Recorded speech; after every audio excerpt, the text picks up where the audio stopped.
அத்தியாயம் 22. அவர் சொன்ன கதை.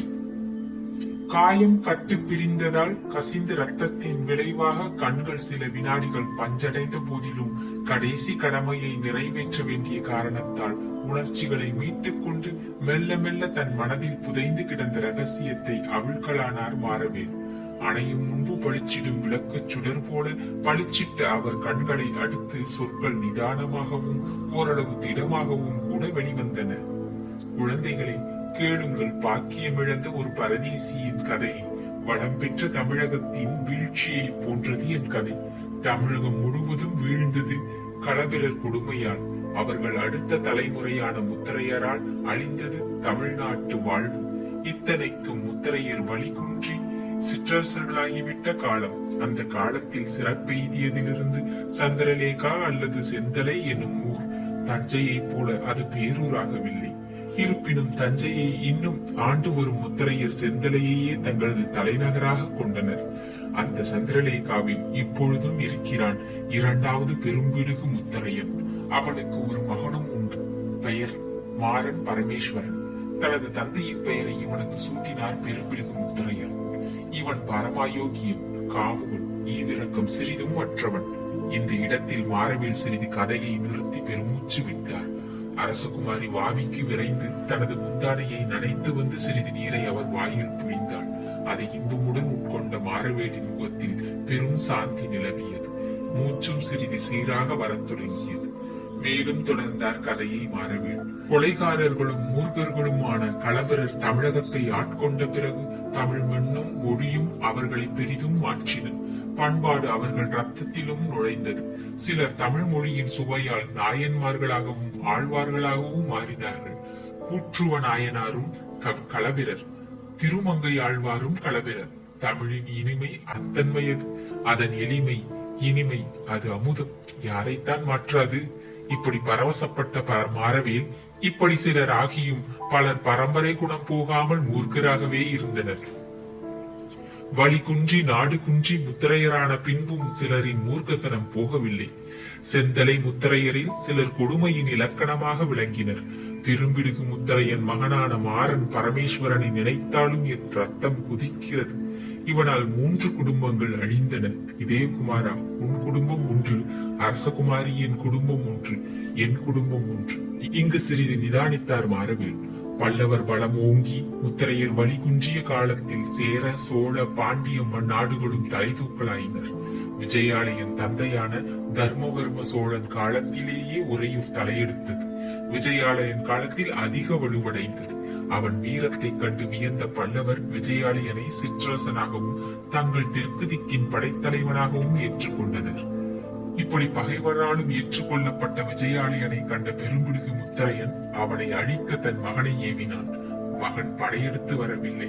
பழைய களபிரர் என்ற கல்வர் குணம் அவனிடம் தலையெடுத்திருந்தது. விஜயாலயன் இல்லாத சமயத்தில் ஒரு இரவில் அவன் அரண்மனைக்குள் தனது வீரர்களுடன் திடீரென நுழைத்தான் மாறன் பரமேஸ்வரன். ராசமாதேவியின் அந்தப்புறத்திற்குள் நுழைந்தான். அவன் வீரர்கள் பெண்களை அலங்கோலப்படுத்தினர். அழகே உருவான அரசியை தூக்கிச் செல்ல முயன்றான். அவள் அவனை எச்சரித்தாள், அருகே வராதே என்று. பிறகு கத்தியை தனது இடையிலிருந்து எடுத்து மார்பில் புதைத்துக் கொண்டாள். அந்த கோரத்தை கண்டு வெளியே ஓடினான் முத்தரையன். அப்பொழுது நீ இளம் குழந்தை, வீறிட்டு தாயின் மார்பு மீது ஏறி படுத்துக் கொண்டாய். இந்த நிலையில் உங்களை கண்டான் விஜயாலயன் என்ற மாறவேல் அரசகுமாரியை பார்த்தார் பரிதாபத்துடன். பரமேஸ்வர முத்தரையன் வெளியே வீரர்களுடன் சென்ற போது சோழர் படைத்தலைவர் தனது இல்லத்திலிருந்து அவனை எதிர்க்க வந்தார் வாளுடன். அவர் வெட்டப்பட்டார். அவர் வீரர்கள் முத்தரையர் வாளுக்கு இரையாயினர். அவர் விடுதியினுள் புகுந்து பெண்களையும் கொன்றான் மாறன். அப்படி மடிந்தவர்களில் உன் தாயும் ஒருத்தி. அனாதையான உன்னை விஜயாலயன் எடுத்து வளர்த்தான், வீரனாக்கினான் என்று கூறிய மாறவேல் இதயகுமாரனை பார்த்தார். பிறகு அவர் கண்களில் நீர் திரண்டது. படைத்தலைவன் இறந்ததை கேட்ட உபதலைவன் முத்தரையனை எதிர்க்க வாளும் கையுமாக இல்லத்தின் வாயிலில் நின்றான். முத்தரையனை எதிர்த்தான். அவன் வாழ் கரத்தில் கத்தியையும் பாய்ச்சினான். ஆனால் முத்தரையின் வீரர்கள் அவனை வளைத்துக் கொண்டனர். உள்ளிருந்து அவர் மகள் ஓடி வந்தாள். அவள் அழகு மாறனை கவர்ந்தது. அவளை பார்த்து பெருநகை நகைத்த முத்தரையன் அவளை தூக்கினான். அவள் அலறினாள், திமிரினாள், திமிறிய சமயத்தில் அவள் கழுத்தில் இருந்த இரட்டை பதக்க ஆபரணம் அருந்து வீழ்ந்தது. அதை அந்த உபதளபதி எடுத்துக் கொண்டான். மாறனோ உபதளபதியின் பெண்ணை தூக்கி கொண்டு புறவியில் ஓடிவிட்டான். 6 மாதங்கள் கழித்து அந்த பெண் திரும்பினாள் உறையூருக்கு. மானமிழந்து திரும்பினாள். அவள் வயிற்றில் மாறன் மகன் உருவெடுத்திருந்தான் கருவாக. மகனை ஈன்றதும் தற்கொலை செய்து கொண்டாள் உபதளபதியின் மகள். மகளை இழந்து மானமும் இழந்த உபதளபதி சேரநாடு சென்றான். அங்கு ஓவியம் பயின்றான், பித்தனானான். பேரப்பிள்ளையை சேரனிடம் சமர்ப்பித்தான். அந்த பிள்ளையை சேரன் வீரனாக வளர்த்தான். கரூர் படைத்தலைமையையும் கொடுத்தான். அவன்தான் என்று சொற்கள் தடுமாறின. இளையவேன் என்று முடித்தான் இதயகுமாரன்.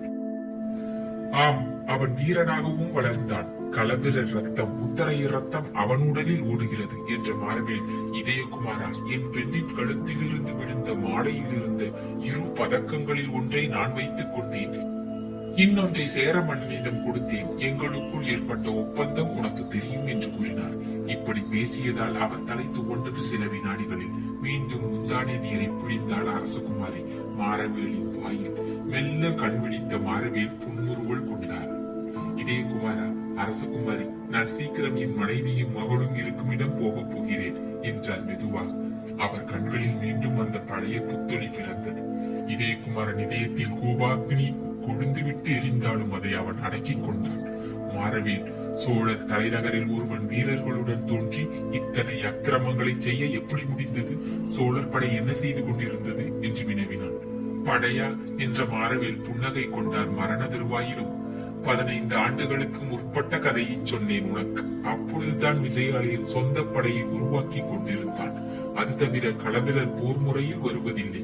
திடீரென தோன்றுவார்கள், தாக்குவார்கள், பறந்து விடுவார்கள். ஊருக்குள் எப்பொழுது வருவார்கள், எப்பொழுது தாக்குவார்கள் என்று சொல்ல முடியாது. தவிர அவர்களை சமாளிக்கும் படைபலம் இருந்தால் முத்திரையரை என்றோ அழித்திருப்பான் விஜயாலயன். ஆனால் அப்பொழுதுதான் படை திரட்டிக் கொண்டிருந்தான். மாறன் வந்த சமயம் உறையூர் மிக பலவீனமாயிருந்த காலம். களபிரர், முத்திரையர் பெயர்களை கேட்ட மாத்திரத்தில் மக்களும் காவலரும் நடுங்கிய காலம். அந்த காலத்தை அழிக்க, வீரத்தை ஊட்ட, மக்களை வீரர்களாக்கத்தான் விஜயாலயன் தோன்றியிருக்கிறான். இன்று நிலை வேறு. சேரனும் விஜயாலயனை தொட அஞ்சுகிறான். வெகு சீக்கிரம் முத்திரையர் ஆட்சி செந்தலையில் மறைந்து விடும் என்றார் மாறவேல். அதிகமாக பேசியதால் அவர் மூச்சு சிறிது பலமாக வரத் துவங்கியது. அந்த மூச்சை சமாளித்துக் கொண்டு சொன்னார், செந்தலை முத்திரையர் தலைத்தலம் உன் தந்தைக்கு உரியது. சோழ மன்னர்களால் முன்பு உங்கள் வம்சம் செய்த சேவைக்காக மானியமாக விடப்பட்டது. அங்கு இன்று உறைவது உன் பெற்றோரை அழித்தவன் என்று.